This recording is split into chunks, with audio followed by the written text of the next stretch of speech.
Mr. Leffingwell, you've had an opportunity to look at the rules so that we're not going to pull any surprises on you?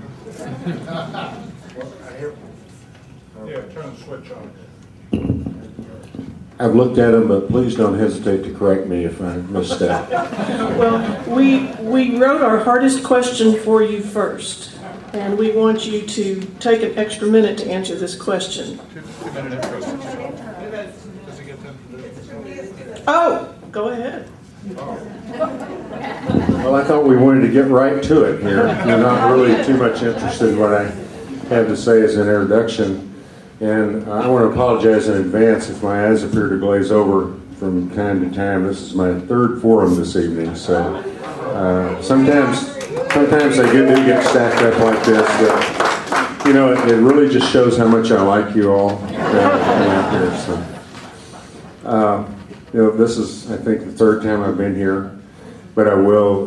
There may be some new folks here, so I'll tell you just very briefly about myself. I'm a native Austinite and graduated from the University of Texas. I'm a Navy veteran. I spent my career, 31 years, as a pilot for Delta Airlines. And all that time that I worked for Delta, of course they don't have a base here, but I lived here almost all the time. The only time I've been away from this city is after I graduated from college and went in the Navy. I spent 5 years, of course. You go where the Navy tells you to go. You don't have much choice about that. And then when I got out, of course, I went to work for Delta. Their home base is Atlanta, and I lived there for 12 years. So with that gap, I've lived here continuously for longer than I want to tell you about. And I've been involved in community affairs here. And I was appointed to the city's environmental board back in 1999. And I served there. It was a really great opportunity for community service, and I enjoyed every minute of it. But I resigned in 2004 to run for council. I was elected in 2005 and re-elected last year, and I'm privileged. What does that green one mean? Oh, okay. So I guess I better tell you why I'm running for mayor. I'm running for mayor because in the tough times that we have right now, I believe we need strong, steady leadership in the mayor's office, somebody who'll be focused on the fundamentals, the economy and jobs, traffic, public safety, social services, environmental protection, and, of course, efficient city government. And I'm out of time, so now the fun begins. That's right. Sir, you were the only mayoral candidate who thought that neighborhood issues were important enough to show up tonight. And for that, we thank you.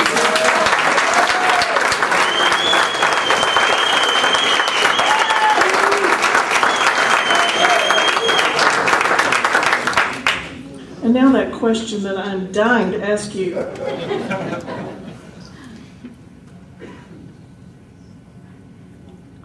What do you think best distinguishes you from all the other mayoral candidates, and what questions would you like to hear your opponents answer? For this, you have the extra minute. Well, first of all, what makes me different? And that means you have to spend a little bit of time either patting yourself on the back or pounding your opponent on the back. So I will choose to pat myself on the back. Did I hear a boo out there? A lifetime of leadership, I think. I was an officer in the United States Navy. Remember I told you I went in right after college, and I actually wound up spending 20 years in the Navy, 15 in the reserves, busy all that time. Retired at the rank of commander. That's a leadership position. As a captain for Delta Airlines for almost 31 years, a little over 31 years, that's a leadership position. And if you don't think it is, you try being in charge of a large airplane with 13 mature flight attendants on board. That will test your leadership skills, believe me. And I learned something from that job, was that You lead by respecting people, by respecting their opinions, by respecting their jobs. And I think that carries forward with me today. It was an important lesson. You know, as a young fellow, I thought I could just order everybody around. It doesn't work that way, even in militaristic or paramilitaristic organizations. I was chair of the city's environmental board. That's a leadership position. And of course, I've been on the council now for 4 years. I think my approach has been on the council. I'm a consensus builder, and I think that differentiates me from other folks, perhaps. You need 4 votes on the council to do anything. Sometimes you need 6, but you always need 4. So you have to be, the mayor should be the leader of the council and the leader of the city. That should be his primary focus right here at home, right here in Austin, Texas. And I think that, I don't have to tell you what the other side of that equation is. But Your time's up. okay, I'm very I think sorry. that's what the red means. I'm very sorry that you didn't give us some questions that we could have, should have wanted to ask your opponents. Oh, Next time. questions for my Next opponents, time. okay. Okay, the consensus is you get a minute. Go ahead. Tell us the questions that you want your opponents to answer in this race. Well, you know, there are some questions that I can think of off the top of my head, but I'm not so sure you would be interested in them here in this forum. Or Are we interested?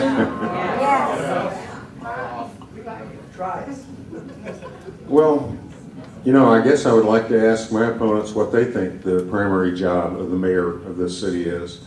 If they think it's, as I described it, to be a leader of the council and a leader of the city, or if it's to be, you know, and it's a little bit of everything. I agree, we're talking about shades of gray. Or is it to be a cheerleader for Austin? To go to New York and San Francisco and Palo Alto and try to convince folks to come here and locate their businesses in Austin. And I welcome those businesses. And, but I think the primary focus should be on our local folks, the focus on Austin and Austinites. And so what is your focus? That's my question. Are you familiar with the APD Community Liaison and the APD District Representative programs? Yes. All right. Both of those programs are being threatened because of budget reductions. In this time of economic hardship when crime rates are likely to increase, does it make sense to you to try to end or diminish these programs? No, it does not. And I have taken the position, which has been misconstrued and distorted, which is that goes with political campaigning. I understand that. But I have taken the position that I would not support budget cuts that affect the delivery of public safety. So you will commit to protect these programs from budget cuts? Yes. Thank you. Yes. And I think the DR program is especially important. You know, we talked about hard economic times and the effects of it. What we've seen is local petty crime go up. People in neighborhoods are reporting more crime than they did this time last year.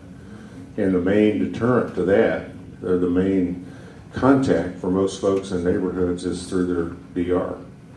These DRs have regular meetings, whether it be monthly or quarterly, and they can get to learn firsthand from the people in those groups who's doing what to who. And I think that's very important. You're familiar with the $1.7 million in federal stimulus funds through the Justice Assistance Grant Program to prevent and control crime and improve the criminal justice system? Just if you're familiar, I won't read the whole question. No. Oh. Well, Okay, these funds may there's be, several of them, so. okay, well, these funds may be used for a broad range of activities, including to put more officers on the streets, to purchase additional tools and equipment necessary to fight crime, and to fund various programs, including drug treatment and enforcement. How do you think these funds could best be used to address Austin's rising crime rates? Well, yeah, I welcome that because obviously the thing we just talked about, these funds could be, as I understand it, they can be used to supplement personnel. And it's already being done around the country in some places. Or at least that's what I hear from President Obama's speeches, that there are officers on the street right now that wouldn't be otherwise. I'm talking about Austin. Yeah, okay. There are a number of programs that, you know, I'm a big fan of Chief Acevedo. I think he's been great for the city of Austin, but there are some programs that I would not support. And if those funds go, for example, to create a DNA database or the invasive procedures with blood draws, I would not support those. You've represented to ANC in the answers to questionnaire that you will support codifying and reinstating the maximum height limits from the 1986 Waterfront Overlay Ordinance and will oppose any rezonings violating the intent of the 1986 ordinance. Will you support codifying the maximum height limits so that they apply to PUD districts and Planned Development Area Combining Districts? Yes or no? Well, you can't do that. You can't codify. You can't codify the height limits that I know of, and basically what a PUD does is it suspends the Land Development Code, and it creates a new Land Development Code of its own. But what you can do is respect the base zoning limits within the PUD, and that's what I would support. The Lakeshore Subdistrict of the Waterfront Overlay had a maximum, maximum height of 60 feet. Will you oppose granting heights above 60 feet for the portion of the South Shore District PUD that is in the Lakeshore Subdistrict of the Waterfront Overlay? Or is that what you were just saying, that you can't do that? Well, my predisposition is not to support it. You know, I don't want to make an unequivocal statement. If the developer comes out and says, oh, you know, in exchange for a little bit of additional height, I'm going to offer you $100 million worth of affordable housing, obviously there's got to be some consideration given to that. I have said that generally I support the height limits in the base zoning district, and in this particular area, I see no reason to deviate from them. Please explain your views on city budget cuts and why you do not support cutting city departments equally across the board? Well, because the reason I don't support cutting city departments across the board is because all city services are not equal. Some are absolutely necessary to a city, and some are really nice to have, and others are nice to have. I think the responsible thing to do is prioritize those cuts. Determine where they can be made with the least amount of damage to the city's services. The easy way is across the board. That's the politically safe way to do it. The tough way to do it, the responsible way to do it, is to make those priority assumptions and then go in there and preserve what you absolutely have to have.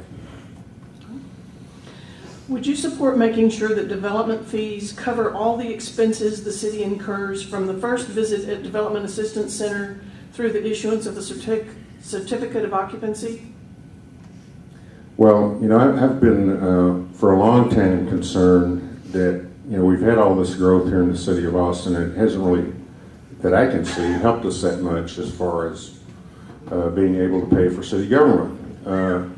So I don't know, you know, I can't pinpoint where the adjustments need to be made. I just know that growth is good only if it pays for itself. And so if some adjustments in fees, permitting fees, or impact fees, whatever is applicable, are necessary and fair to ensure that growth does pay for itself, I would support those, yes. Okay, and the question is aimed to see if you will require the developers to pay fees that cover the city's expenses for all of their permitting, all the way up to certificate of occupancy. And I thought I answered, but I'll just say yes. Okay? Okay, cool. You indicated that you would support neighborhood side design standards and that you think not including these was a failing in the commercial design standard process. How would you move forward with incorporating neighborhood side design standards given the opposition from the commercial development community? Well, I call them residential design standards, but that doesn't matter. We know what we're talking about. That really doesn't enter into it. Now where I've seen this come into play is with the opt-in or opt-out, as the case may be, of VMU applications. Most recently in the Heritage Neighborhood Association, they raised this issue. They said, well, we're looking at the backside of VMU and it isn't very pretty, and we're supposed to have these RSSD standards in place, and we don't. And I said, well, you're right. I'm going to support your opt-out on all these VMU cases that you believe it's necessary that you're requesting until we do get those standards. And I think that was a reasonable perspective for the neighborhood representatives to have, that they're receptive to VMU, they're receptive to density, but when we get the standards that affect them the most, the design standards, then it's the time to consider it. Please talk about a few specific examples where, as a city council member, you supported the neighborhood position over development interests.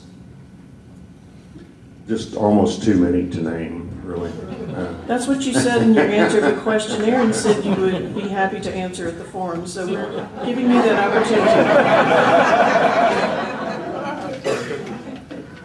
Heritage, neighborhood, Barton Hills, Oak Hill, South Lamar, as they went through their VMU process. Barton Hills, we already mentioned.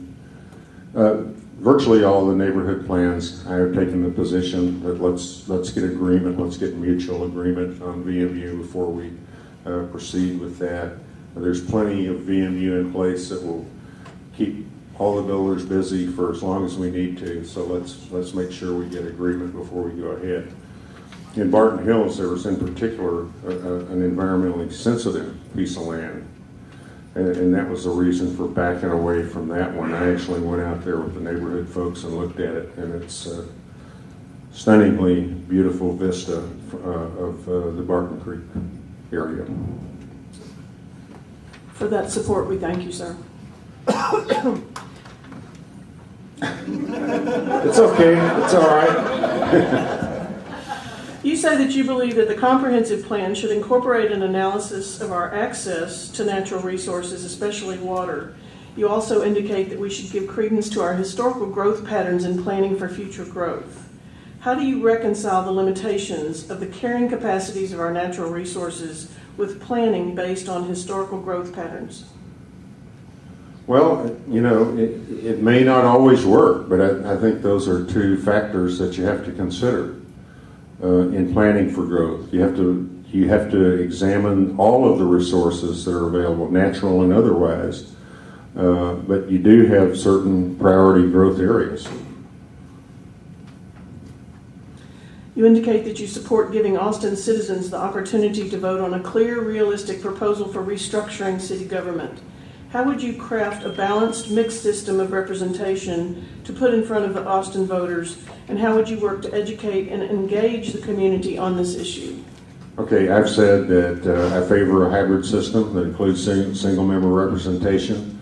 If I'm elected, I'll begin the work this summer to put together a task force similar to the old one with more clear direction so that we're ready to hold an election immediately after the next census. The census is in 2010. I would propose an election, putting a referendum before the voters on a mixed system, and I think we should have a good plan to do it. That being said, you should know, if you don't already, that a bill has been introduced in the Texas Senate already by Senator Wentworth that calls for a minimum of 6 district representatives. You have flexibility in his plan to have more than 6. You have flexibility to have additional at-large members.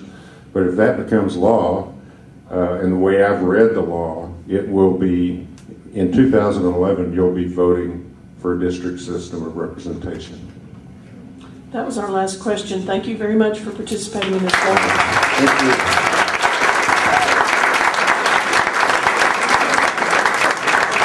She wasn't as bad as I thought.